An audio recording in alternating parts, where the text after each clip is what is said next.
Assalomu alaykum do'ston aziz. Agar darsi navbatiro az ro'y talabi shogirdon tolib ilmon omuzishi Excel چی میگذاریم. برای این از منو پوسک پروگرام میکروسافت اوفیس اکسل رو میگیریم. در این اینترفیس چی شده میشود. اینترفیس اکسل به مانند میکروسافت ورد اوفیس است.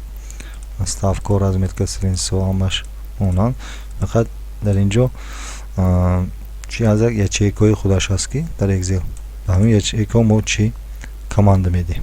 یعنی اگر ورد اوفیس یک لیستی کلام باشد این از یک چیکا چی عبارت است. اصلا بسیار است با عملهای اریتمتیکی ماندنی فرمولا کارهای بوغالتری اکسل استفاده برده میشود. اینک با نوبت آموختنی این پروگرام اکسل رو دوام میدیم. نه با دقت باشید. برای این بگذار اولین اریتمتیکی عملهای اریتمتیکی عادی را چی در اکسل می آموزیم. برای این عملی ضرب بگذار می آموزیم. عملی ضرب باشد. ضرب عملی تقسیم باشد. بگذار عملی تقسیم باشد.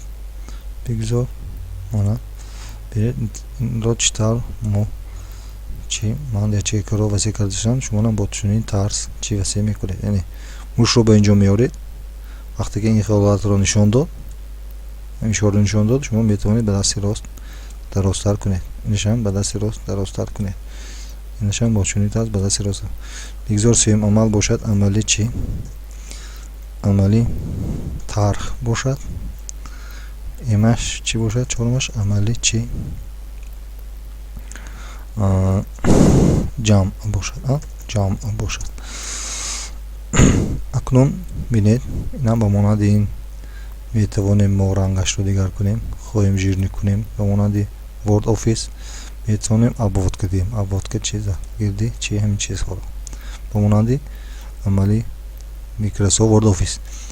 بگذار اینجا یک چند رقم ها رو می نویسیم.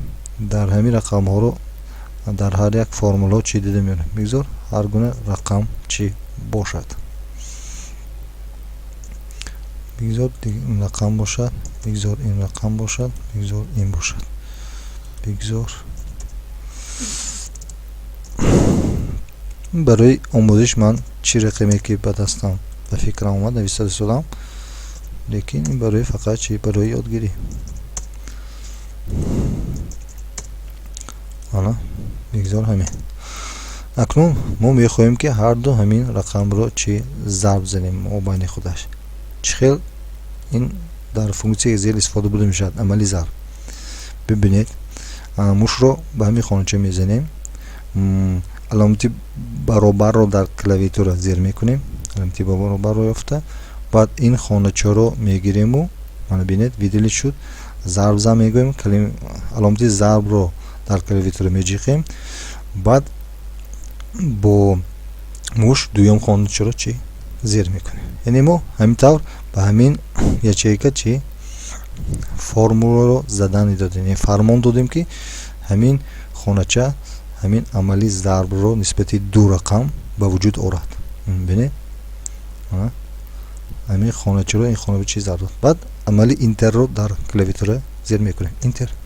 ببینید خودش با طور اتوماتیک این عمل با اینجا چی زیر کرد.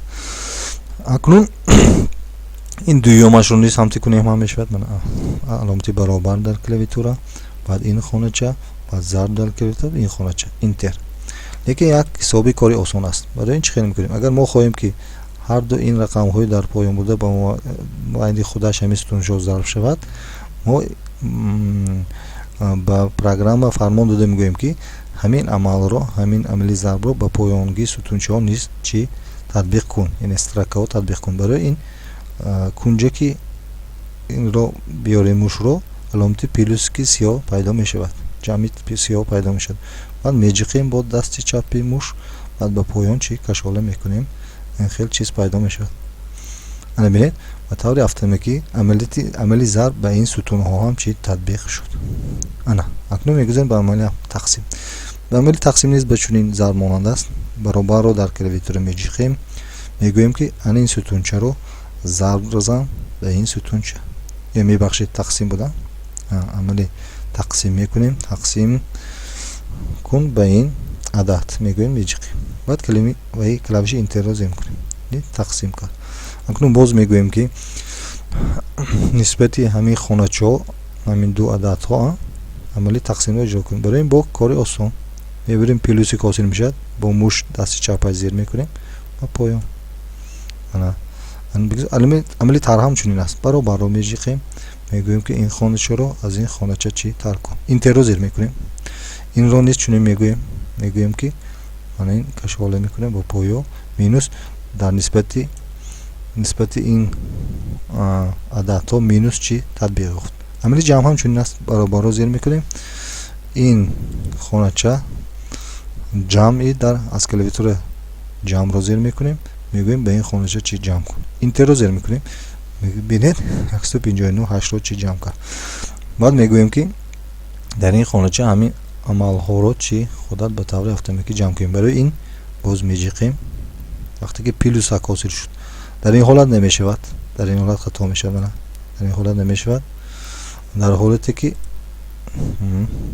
баргардем, дар ҳоле ки плюс ҳосил шуд, баъд қабла зер карда кашола карда мешавад.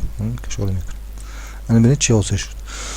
акнун мо мехоҳем ки ҳамин амалҳоро дар ҳар яке болоҳоро чӣ мекардагӣ, ҷамъ мекардагӣ. барои ин аломати чӣ автосумма ҳаст. бинед дар поён меҷиқем, мушкати хонача пайдо мешавад. ана видеот кард. интерро зер мекунем. ин рақамҳоро чӣ суммировать кард, ба ҳар якдигар ҷамъ кард. бо мебинем вақте ки мо ҳамин рақамҳоро чӣ ҷамъ мекардагӣ. автосумма. интерро зер мекунем. бо бинед мана боз такрор мехоҳем ки инҳоро ҷамъ мекардагӣ, суммировать мекардагӣ. ба инҷо мерем, автосуммаро зер мекунем. ана вақти автосумма зер кардан ҳама ҳамин ададҳоро худаш чӣ фаро гирифт, виделит шуд. яъне баъд интерро зер мекунем. фарз кардем инҳоро низ автосумма. ана бинед дар як дарс мо ҳам амали зарб, амали тақсим, амали тар, амали ҷамъро омӯхтем. инак дарс ба охир расид. то дарсҳои оянда мо як ба як ҳамаи ин функсияҳои экселро меомӯзем. саволҳо ва дархостҳо бошад дар комментариё нависед. худоҳофиз то дарсҳои оянда. саломат бошед.